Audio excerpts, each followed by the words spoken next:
Hello guys, this is Karishma Shukla. Today we are going to learn in subject DSS unit number 9 and our topic is design of column base, and it's also unit also too, but now we are going to learn the basics about column base. Now at first we all know before designing a column base we need some kind of load that is coming upon column, then it should be called or it can be called column load. Next we have to design the base. As you can know, there are many kind of bases, but basically we have two types of bases. We have slab base and gusset base. Next, our foundation, that is below the column base. In this we have concrete foundation as well as grillage foundation. We can use whatever is our conditions or whatever is needed in our designing. And now we are going to learn about column bases. You can also find the column bases in clause number 7A. Now at first कोई भी load कहीं से भी आता है तो सबसे पहले वो जो लोड है वो आपके कॉलम साइज पे पड़ेगा, लेकिन कॉलम का जो बेसिकली लोड है वो किससे आता है? बीम से, स्लैब से, है ना। जो और अदर आपका वर्क, देखो एक तो होता है आपका डेड लोड, एक होता है आपका लाइव लोड, है ना। वर्किंग लोड भी कह सकते हो, लाइव लोड भी कर सकते हो। तो दोनों लोड एक साथ एक्ट करते हैं, तो उसके लिए आप बेसिकली कॉलम बेस डिजाइन करेंगे। सबसे पहले कॉलम बेस में आप कौन सी टाइप की बेस ले रहे हो, या आप पे डिपेंडेंट है, स्लैब बेस ले रहे हो या गसेट बेस ले रहे हो।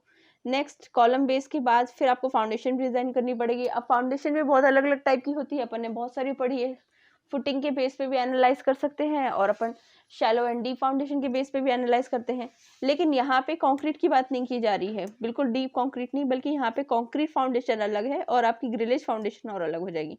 तो ये अपने पास दो टाइप की फाउंडेशन आ गई। फाउंडेशन के अंदर भी अब आपके पास जो क्वेश्चन है उसमें कौन सी कंडीशंस मांग रहा है, हैवी लोड बेयरिंग है, लो लोड बेयरिंग स्ट्रक्चर है, ISHB सेक्शन है, ISMB सेक्शन है, इस पे आपका डिपेंड करेगा कि आप कौन सा फाउंडेशन यूज कर रहे हो। नाउ अब हम कॉलम बेस को देखते हैं। तो कॉलम बेस की डेफिनेशन में अपन को बेसिकली क्या बोल रखा है? The basic function of column base is to transmit the column load over a large area. Basically अगर हमारा कोई एक सिंगल लोड है, जैसे यहाँ से कोई लोड लग रहा है, ये मेरा कॉलम है उसके आगे, है ना, तो मैं क्या करूँगी, जो ये एक सिंगल कॉलम है इसका लोड मैं क्या कोशिश करूँगी कि ये लोड फैल जाए, है ना। मतलब यहाँ से ट्रांसफर होने के बाद ये यहाँ डिस्ट्रीब्यूट हो रहा है, तो ये छोटे छोटे टुकड़ों में डिस्ट्रीब्यूट होगा और फिर बेसिकली इनिशियली लास्ट में किस में चला जाए? सॉइल में, है ना। तो इसके बाद इसी में अपन क्या बोल रहे हैं? Initially the column load is distributed over a base plate and then to support pedestal. इसके नीचे एक पेडेस्टल भी लगाएंगे जो आपकी ग्रिलेज फाउंडेशन में भी आ सकती है या कंक्रीट फाउंडेशन में भी आ सकती है। To and finally to the soil, मतलब लास्ट में आपने किस में डाल दिया? सारा का सारा सॉइल के अंदर। अब types of column base, types of column base में बेसिकली अपने पहले ही पढ़ लिया, दो टाइप की बेस है, स्लैब बेस और गसेट प्लेट, है ना। तो गसेट बेस और स्लैब बेस के बाद हम आगे देखते हैं स्लैब बेस की डिजाइन ऑफ स्लैब बेस। अब स्लैब बेस की डिजाइन में सबसे पहले हमारे पास एक स्ट्रक्चर बना रखा है हमने। इस स्ट्रक्चर में अपन ने क्या किया, ये एज्यूम कर लो ये कॉलम है तुम्हारा, ये हो गया कॉलम सेक्शन, इसको अपन ने लिख लिया। फिर इसके बाद यहाँ पे एंगल सेक्शन जो अपन लगाएंगे इसको फिक्स करने के लिए कॉलम को अपनी स्टील ब्लेड पे, है ना, तो इसको हम क्लियर एंगल सेक्शन या कनेक्टिंग एंगल भी बोल सकते हैं, दोनों चीज़ें बोल सकते हैं। नीचे इसके हमने स्टील बेस लगा दिया। स्टील बेस में आप देख लो आप गसेट यूज़ कर रहे हो या स्लैब बेस यूज़ कर रहे हो। लास्ट में हमारा पेडेस्टल है और इसके एंड में जो हमारा सॉइल आ जाएगा डायरेक्टली, है ना, फाउंडेशन में। Next design steps of slab base. Design steps of slab base में हम पहले देखते हैं स्टेप 1 में calculate required area of the base plate, है ना। अब बेस प्लेट के रिक्वायर्ड एरिया निकालने के लिए हमारे पास ए का फॉर्मूला दे रखा है, P/0.5 FCK। बेसिकली इसको शॉर्ट में अगर चाहें तो अपन बी के फॉर्म में भी लिख सकते हैं, bearing strength of concrete, B लिखते हैं वैसे इसको, तो आप बी भी लिख सकते हो। जैसे यहाँ पे अपन एक इक्वल टू लगाते हैं, इसके आगे एक बी लगा देते हैं, है ना। तो ये हो गया अपना एरिया रिक्वायर्ड निकल जाएगा। पी है अपना फैक्टर्ड लोड, जो भी लोड दिया हुआ हो, अगर वो लोड फैक्टर्ड लोड नहीं है तो आप फैक्टर ऑफ सेफ्टी से उसको सीधा सीधा मल्टीप्लाई कर सकते हैं।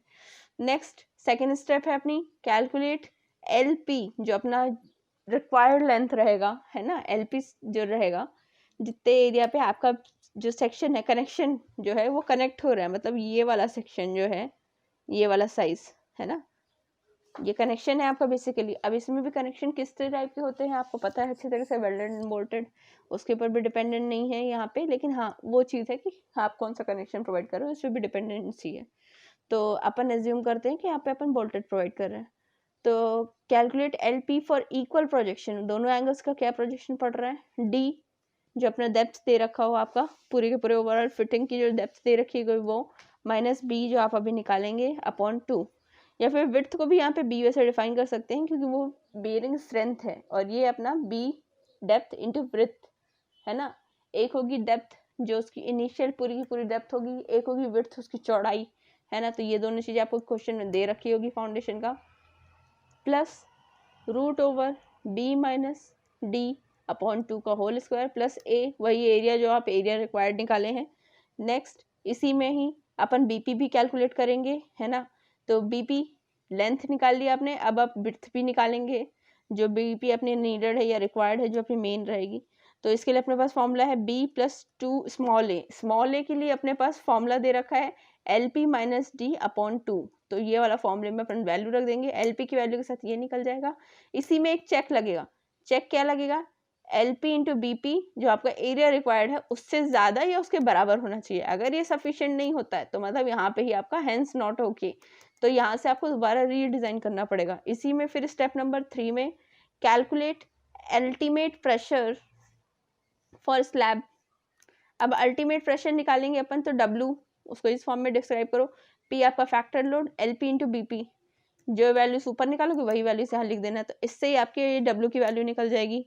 फिर नेक्स्ट स्टेप है calculate thickness of the base plate. अब आपने बेस प्लेट तो प्रोवाइड कर दी लेकिन उसकी थिकनेस आपको पता नहीं है, लेंथ और विड्थ तो अपन को मिल जाती है और डेप्थ भी मिल जाती है जो अपना कॉलम है उस सेक्शन से।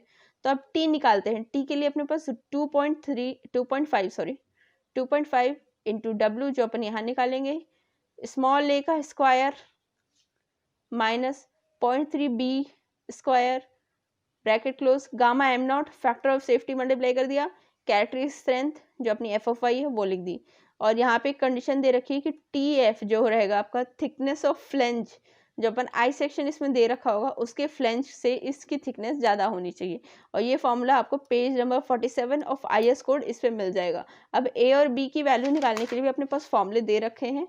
तो T को तो बता दिया थिकनेस ऑफ फ्लेंज, A के लिए अपने पास फॉर्मूला है 1/2 LP माइनस D, ये अपना फॉर्मूला है।